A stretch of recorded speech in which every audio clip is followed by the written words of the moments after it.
When Caitlin Clark officially announced she wouldn't return for the remainder of the 2025 season, she didn't just break the hearts of millions of fans. She may have broken the WNBA itself. The immediate fallout was unlike anything we've seen in professional sports. Within hours of Clark's announcement, the harsh reality became crystal clear through a simple poll that should send shockwaves through every WNBA boardroom. The question was straightforward. Are you sticking around to watch the Fever play without Caitlin Clark? The results were nothing short of apocalyptic for the league. Nearly half of all respondents, 47.5%, said they were done. Finished. Moving on to other sports, that is not just a statistical blip, that is a death sentence for a league that was already struggling to maintain relevance before Clark arrived. Are you sticking around to watch the Fever play without Caitlin Clark? But we've got enough votes now to very clearly have a real feel for where people are at. And it should scare the living crap out of the WNBA and everybody that I just named. This isn't just about losing fans. This is about losing the very foundation that the WNBA's recent success was built upon. The harsh truth that league executives refuse to acknowledge is staring them directly in the face. Clark wasn't just another star player. She was the singular force that transformed a niche league into appointment television. Her absence doesn't just create a void, it exposes the fundamental weakness that has plagued women's professional basketball for nearly 3 decades. The media landscape has already shifted dramatically, and the silence is deafening. Major sports personalities who were leading their shows with WNBA content just months ago have gone completely quiet. The contrast is stark and undeniable. When Clark was healthy and playing, the league commanded attention from mainstream sports media. Now, with her sidelined, that same media has moved on entirely, treating the WNBA like it barely exists. You notice I didn't talk about it this year? Yeah. It's not because I suddenly disliked the league. I thought it was growing. Anybody that wants to argue this, you're off your rocker. Caitlin Clark is the league. The timing of Clark's announcement adds another layer of controversy to an already explosive situation. Released just before the NFL season kickoff, when sports media attention would be completely diverted, the news felt deliberately buried. This wasn't just poor timing.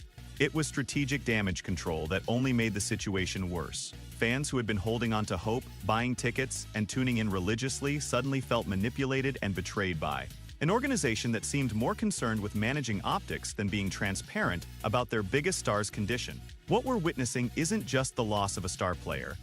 It is the complete unraveling of what could have been the most transformative period in women's professional sports history. Caitlin Clark's impact on the WNBA wasn't incremental growth.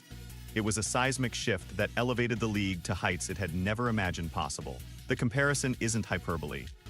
It is mathematical reality. Clark's drawing power rivals the most transcendent athletes in modern sports history, and losing her exposes just how dependent the entire league had become on a single person. The numbers that emerged when Clark first got injured earlier this season should have served as a wake-up call for every executive coach and player in the WNBA. When she was sidelined with her initial injury, viewership didn't just decline, it collapsed by over 50% league-wide. That is not a normal statistical fluctuation.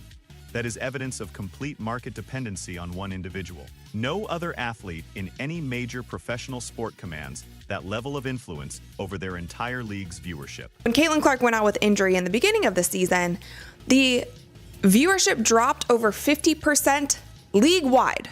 League-wide viewership dropped over 50% when she was out with her first injury, with her real first injury where she was going to be out for 2 weeks.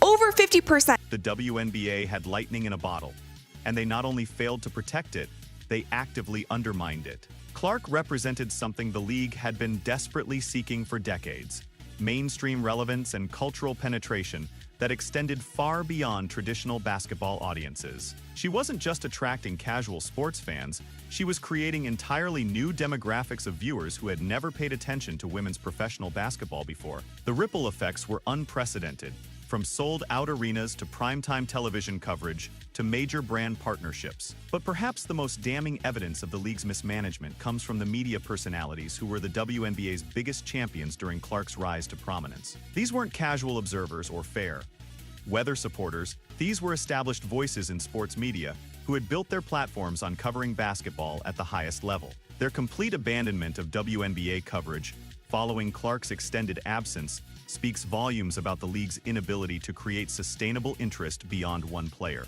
The transformation in sports media coverage has been swift and brutal.